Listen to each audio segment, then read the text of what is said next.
PTI का मुझे बताएं कि इसमें क्या किस तरह से ये इस सिचुएशन को बेहतर तरीके से संभाल पाती है। हमें मालूम है वो इस वक्त उसकी पोजीशन क्या है, but what do you think is the best way for them?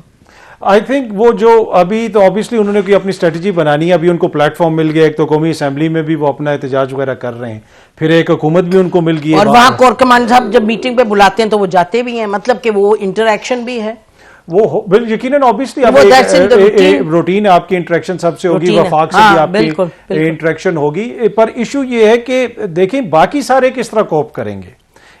अब इस वक्त जो भी महंगाई होगी उसको अली अमीन गंडापुर के ऊपर तो कोई इल्जाम नहीं लगेगा ना, महंगाई होगी या कोई ऐसे आपके ऊपर टैक्सेस एक्स्ट्रा लगेंगे, तो पाकिस्तान तहरीक इंसाफ तो विन विन सिचुएशन में है। वो एक उनको प्लेटफॉर्म्स मिल गए जहां से वो अपने आप को असर्ट करेंगे, दूसरी तरफ जो मुश्किल स्टेप्स लेने हैं वो तो देखें पीपल्स पार्टी और नून लीग की हुकूमत वो तो जैसे मती कह रहे हैं वो तो बिलावल कहेंगे या तो बड़ी ज्यादती कर रहे हैं हम, नहीं वो तो बिलावल बिशाक कहते रहे, पर मसला ये ना कि अब उनको ये पता है कि बिलावल के वोट से बने शहबाज शरीफ साहब और शहबाज शरीफ साहब के वोट से बने जरदारी साहब। ये 90 की तो है नहीं है कि एक दो कॉलमी खबर लगेगी और अगले दिन लोगों को पता चलेगा। अब तो लोग सुबह शाम इसको बार बार रिपीट करते हैं। देखिए पीटीआई का आप यहीं से अंदाजा लगा लें कि पूरी रियासती ताकत के साथ हमें बताया जा रहा था कि मियां साहब वापस आ रहे हैं। डॉक्टर फैसल ने जो प्रोटोकॉल उनको लंदन में दिया उसके ऊपर भी दुनिया जो है वो अश कर उठी कि मतलब फॉरेन सर्विस के अफसरान भाई तो बन गया। हाँ नहीं, इतने लायक अफसर होते हैं जो है फॉरेन सर्विस के, उनको यही नहीं पता कि इश्तिहारी को मैं जाके प्रोटोकॉल दे सकता हूँ या नहीं। लेकिन उसके बावजूद जो कह रहे हैं कि जिसका कोई मुस्तकबिल नहीं है, वो तो इश्तिहारी उस वक्त थे कि इश्तिहार में था कि प्राइम मिनिस्टर बन रहे हैं। हाँ वही ना इश्तिहार नवाज दो और वजीर आजम के इश्तिहार छुपवा दिए। लेकिन बात तो ये है ना, रियलिटी ये है कि आपने सब कुछ किया, आपने सिंबल लिया, आपने जबर किया, कोई पॉलिटिकल एक्टिविटी नहीं करने दी, और उस जेल में एक बंदे ने बैठे हुए मियां साहब को वजीर आजम नहीं बनने दिया। ये रियलिटी है। मेरा ख्याल है वो एस्टैब्लिशमेंट ने नहीं बनने दिया। चल ये अब आपकी मैं नहीं, उनका तो सियासत से ताल्लुक ही नहीं। एक सेकंड ये मैं आपको बताऊं कि एस्टैब्लिशमेंट जो है आज से नहीं, ये 1999 अगस्त की मैं आपको बता रही हूँ। This is I am telling you first hand. Shahbaz Sharif साहब ने, और ये मैंने किताब में भी जिक्र किया अपनी, कि शहबाज शरीफ साहब को उस वक्त जनरल मुशर्रफ ने कहा आफ्टर कारगिल कि जी डिप्टी प्राइम मिनिस्टर आप बने, और ये हमें डायरेक्टली शहबाज शरीफ साहब ने कहा। नहीं मैं आई एम टेलिंग नो, नहीं आई एम नॉट डिसएग्रीइंग, नहीं बिकॉज़ पर उनकी पर्सनालिटी को देख के उन्होंने कहा कि डिप्टी, मतलब पूरा प्राइम मिनिस्टर भी कह सकते थे, डिप्टी क्यों कहा? नहीं तो कैसे घर तो नहीं भेज सकते थे नवाज शरीफ साहब को। तो बट एनीवे, सो आप कह क्या रहे हैं कि इस वक्त जो मैं तो मैं सिंपल वर्ड्स में ये कह रहा हूं, देखें जिस वक्त इमरान खान की हुकूमत खत्म हुई, क्या बयानिया था, क्या सोच थी, क्या अक्लमंद लोगों ने क्या फैसला किया? 2 महीने गुजरेंगे, 4 महीने गुजरेंगे, 5 महीने गुजरेंगे, वेव खत्म हो जाएगी। आज कितना अरसा हो गए? 2 साल हो गए। क्या वेव खत्म हुई या पहले से ज्यादा हुई?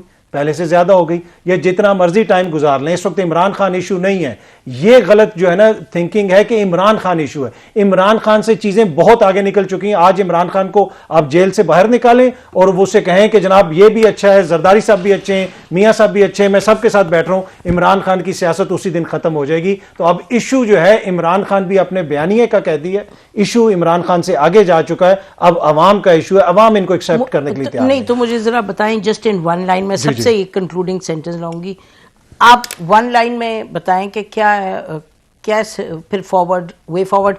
आप कह रहे हैं कि जो फॉर्म 45 है उसके तहत जो हैं उनको जो क्लेम करिए पीटीआई और बहुत से लोग एविडेंस भी ला रहे हैं, आप कह रहे हैं कि उसके तहत ले आए उनको और बाकियों को निकाल दें। I am trying to understand. नहीं, मैं ये कह रहा हूं कि जब तक जो फ्री एंड फेयर, अभी इस दफा नहीं हुए, हो सकता है गलती हो गई है, ठीक है, अब सिस्टम एक चल रहा है। अगली दफा अगर कोई सोच रहा है कि दोबारा इसी तरीके से कुछ हो जाएगा तो वो नहीं होगा। तो अब और जब के दरमियान क्या देख रहे हैं? अब chaos, nothing else, nothing good for Pakistan. मतलब पॉलिसीज कोई नहीं बनेगी, प्राइवेटाइजेशन, देखिए आवाम ने वोट ही नहीं दिया ना, प्राइवेटाइजेशन नहीं होगी, पॉलिसीज नहीं बनेगी, इन्वेस्टमेंट नहीं होगी। पीपल्स पार्टी के काबीना में शामिल होने से पहले हो सकता है प्राइवेटाइजेशन हो जाए। जिस दिन बिलावल काबीना में आ गए तो फिर जियाला तो प्राइवेटाइजेशन नहीं करने देगा ना। ये भी 2-3 चीजें हैं ना। तो आपके सिस्टम कोलैप्स तो नहीं करेगा between now and the next election? Is this how system works? No, I am asking you, मैं I am not. I think system has already collapsed. System is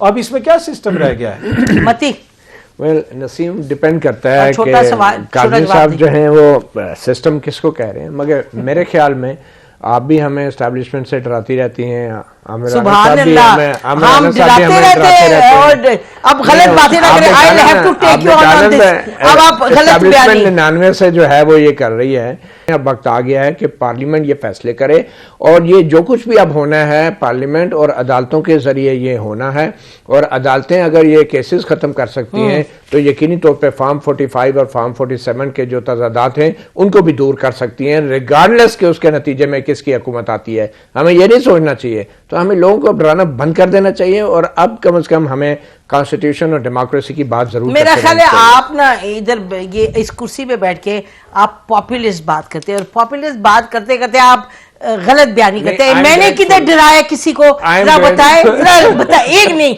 अब मैंने आपसे पूछ ही आपने लिया। क्या 99 नहीं, इन्हें पूछ जवाब तो आपने मैंने क्या देना। 99 से एस्टैब्लिशमेंट नहीं, ये तो काम मैंने कर कोई रही गलत है। बात नहीं। बिल्कुल मैंने सही आपको है। fact लेकिन बताया, it is- आपने कहा डरा I रही think it is not relevant to today's debate. It is relevant because Shahbaz Sharif has been the favorite.